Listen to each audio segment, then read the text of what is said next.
अस्सलामुअलैकुम। इस वीडियो में हम वेक्टर एनालिसिस की बुक से चैप्टर नंबर 3 स्टार्ट करेंगे। हम इसकी स्टार्टिंग प्रॉब्लम्स को डिस्कस करते हैं। हमारे पास जो प्रॉब्लम नंबर 1 है उसमें हमारा जो ordinary derivative of a function वाला फार्मूला है वो यूज़ होगा, जो हमारे पास इक्वल होता है dr/du is equal to limit हमारे पास del u approaches to zero r of u plus del u minus r of u divided by del you. ये हमारे पास बेसिकली फार्मूला है। हमारे पास जो प्रॉब्लम गिवन है वो है if R of U equal to X of you I plus Y of U J plus Z of U के। यहाँ हमारे पास आई जे के जो हैं वो डायरेक्शंस हैं where X Y and Z are differentiable function. हमारा डिफरेंशिएबल फंक्शन क्या होता है? ऐसा फंक्शन जिसका हम डेरिवेटिव लें और उस डेरिवेटिव के जो आंसर आता है हमारा डेरिवेटिव में, उसमें हम लिमिट्स पुट करें और हमारा जो आंसर है वो एग्जिस्ट कर रहा हो। यानी कि आंसर एग्जिस्ट करने का मतलब कि हमारा आंसर जो है वो इन्फिनिटी ना हो, कोई वैल्यू हो। फॉर एग्जांपल हमारा एक फंक्शन है log ऑफ x, सही है। इसका डेरिवेटिव क्या बनेगा? 1 ऑफ x। अब 1 ऑफ x में अगर हम लिमिट्स पुट करें माइनस इन्फिनिटी से पॉजिटिव इन्फिनिटी तक कोई भी वैल्यू, तो ज़ीरो एक ऐसी वैल्यू है जहां हमारा जो आंसर है वो इन्फिनिटी में आएगा। 1/x 1/0 is equal to infinity.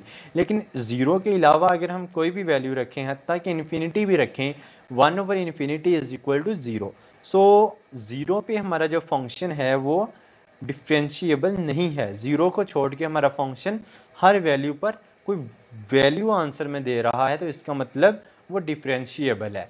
तो ये होता है हमारे पास differentiable function of a scalar u। Prove that dr/du is equal to dx/dui plus dy/duj plus dz divided by du k. ये हमने प्रूव करना है। इसमें हमारा जो फार्मूला है वो मैंने आपको ऑलरेडी बता दिया है। इसको हम सोल्व करते हैं। हम अपने फार्मूले में जाते हैं, देखते हैं हमें क्या चीज़ चाहिए। हमें फर्स्टली तो चाहिए r into you plus del you.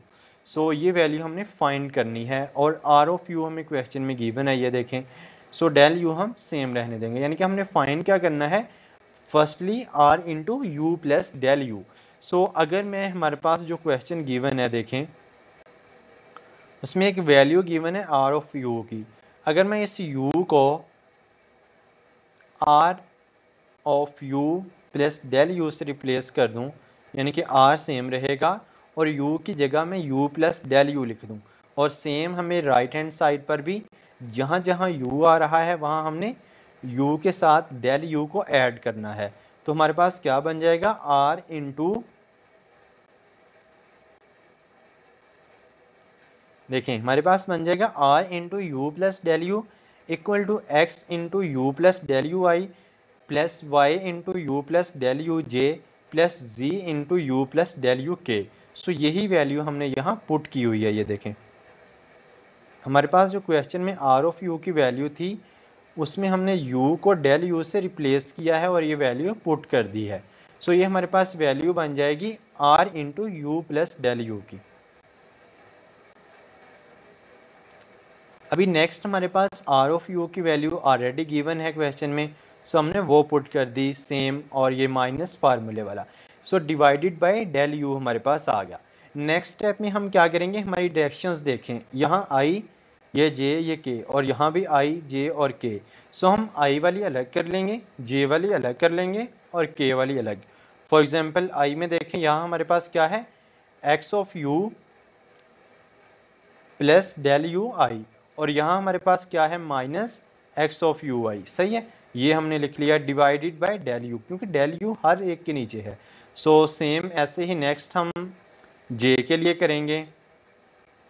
जे में देखें, यहाँ हमारे पास y into you plus del you j, और यहाँ जे की वैल्यू क्या है? y इंटू यू जे।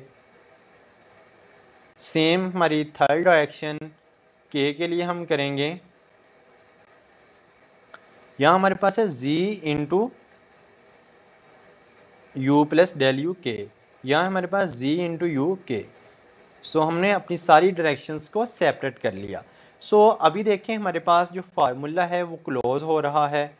ये limit del approaches to zero हर किसी के लिए है, इसके लिए भी, इसके लिए भी, इसके लिए भी। देखें जैसे हमारा यहाँ फार्मूला था, देखें r into you plus del u minus r of u divided by del you equal था हमारे पास d r over d u, ये चीज़ हमारी डी आर और डिवाइडेड बाई डी यू, यहाँ हमारा क्या है एक्स आर की जगह, तो ये क्लोज हो जाएगा ना d x divided by d u, ये d y divided by d u, ये हो जाएगा d z divided by d u. यानी कि हमारे पास जो वेक्टर डिफरेंशिएबल का ऑर्डिनरी डेरिवेटिव वाला फार्मूला था उसको हमने क्लोज किया है। सो ये थी हमारे पास प्रॉब्लम नंबर 1 जो प्रूव हो चुकी है। अभी हम देखते हैं प्रॉब्लम नंबर 2। उसमें देखें हमारे पास है give R equal to sine T I plus cos T J plus T K find. इसमें हमने डेरिवेटिव बेसिकली फाइंड करना है आर का, फिर हमने जो आंसर आया है उसका सेकंड डेरिवेटिव फाइंड करना है, फिर हमारा जो फर्स्ट डेरिवेटिव आया था उसका मैग्नीट्यूड फाइंड करना है, देन हमारे पास जो सेकंड डेरिवेटिव आया है उसका मैग्नीट्यूड फाइंड करना है।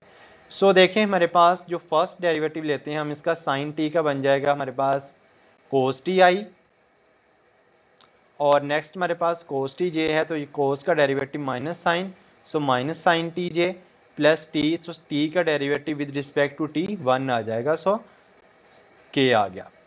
नेक्स्ट देखें हमारे पास इसका सेकंड डेरिवेटिव फाइंड करना है, फर्स्ट हमने कर लिया, अब इसका सेकंड डेरिवेटिव फाइंड करेंगे, कोस टी आई का डेरिवेटिव माइनस साइन टी आ जाएगा, और माइनस साइन टी का डेरिवेटिव, साइन का डेरिवेटिव कोस होता है माइनस सेम आ जाएगा।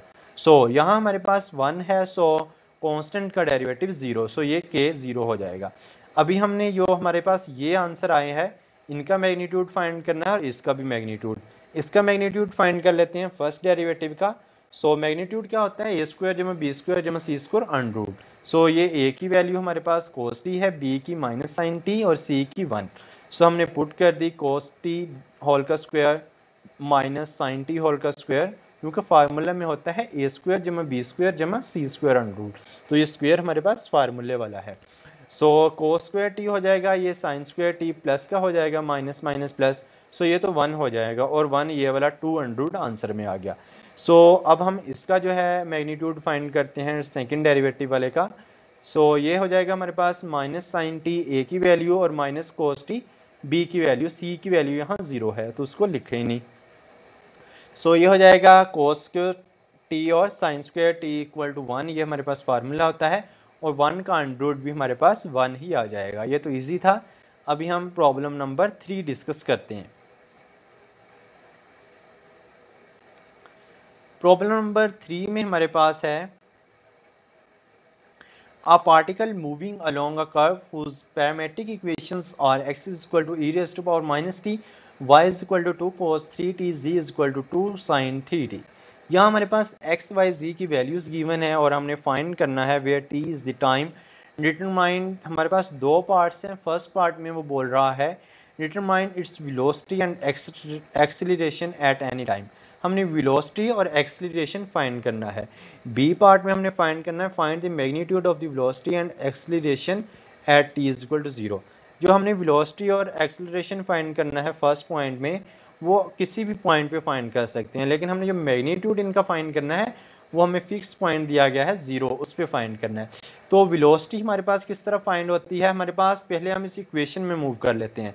सो position vector r of particle is r is equal to x i plus y j plus z k. ये आपको ज़बानी याद रखनी पड़ेगी, मोस्टली क्वेश्चंस में ये इक्वेशन यूज़ होती है। सो इसमें हम एक्स वाई जी की जो हमारे क्वेश्चन में वैल्यू थी उनको हम पुट कर देते हैं, तो बन जाएगा E raise to power minus T I plus 2 cos 3t J plus 2 sine 3t K. सो अभी हम इसका वेलोसिटी फाइंड करेंगे। तो वेलोसिटी कैसे फाइंड करते हैं, अगर हम फर्स्ट टाइम डेरिवेटिव ले रहे हैं हमारे किसी भी पोजीशन वेक्टर आर का, तो हमारे पास वेलोसिटी आएगी। अगर हम उसका 2 टाइम डेरिवेटिव ले रहे हैं तो वो हमारे पास एक्सेलरेशन आ जाएगा। सो इसका हम फर्स्ट टाइम डेरिवेटिव लेते हैं, E raise to power minus T है हमारे पास, इसका हम डेरिवेटिव फाइंड कर लेते हैं। सो इसका derivative E raise to power minus T as it, और माइनस टी का फर्दर डेरिवेटिव -1 क्योंकि विद रिस्पेक्ट टू टी है। सो ये बन जाएगा minus E raise to power minus T. So cos 3t का डेरिवेटिव लेंगे तो बन जाएगा -3t, और 3t का फर्दर डेरिवेटिव 3। सो 3 इस 2 से मल्टीप्लाई होगा 6, -6 sin 3t। नेक्स्ट हम sin 3t का लेंगे तो cos 3t और 3t का फर्दर डेरिवेटिव 3, सो 3 2 ज़ा 6, सो 6 cos 3t के आंसर आ गया। ये था हमारे पास फर्स्ट डेरिवेटिव। सो हमें फाइंड हुई वेलोसिटी। अभी हम एक्सीलरेशन फाइंड करेंगे इस चीज़ का सेकंड डेरिवेटिव लेके, और इसका डेरिवेटिव ले लेते हैं हम वेलोसिटी का। वेलोसिटी के डेरिवेटिव से हमें एक्सीलरेशन फाइंड हो जाएगा। सो ये है -e⁻⁻t। सो -e⁻⁻t सेम आ गया, -t का फर्दर डेरिवेटिव -1, सो ये माइनस माइनस प्लस हो जाएगा, e⁻⁻t आई।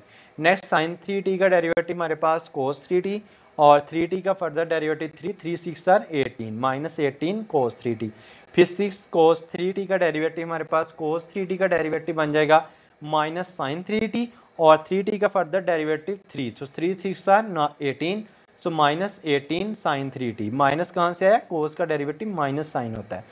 सो अभी हमने क्या फाइंड करना है, इसका मैग्नीट्यूड, वेलोसिटी का भी और एक्सीलरेशन का भी। किस पॉइंट पे, 0 पॉइंट पे। सो हम यहाँ भी 0 पुट कर देते हैं हमारे आंसर में, और यहाँ भी 0, फिर उसका मैग्नीट्यूड ले लेते हैं।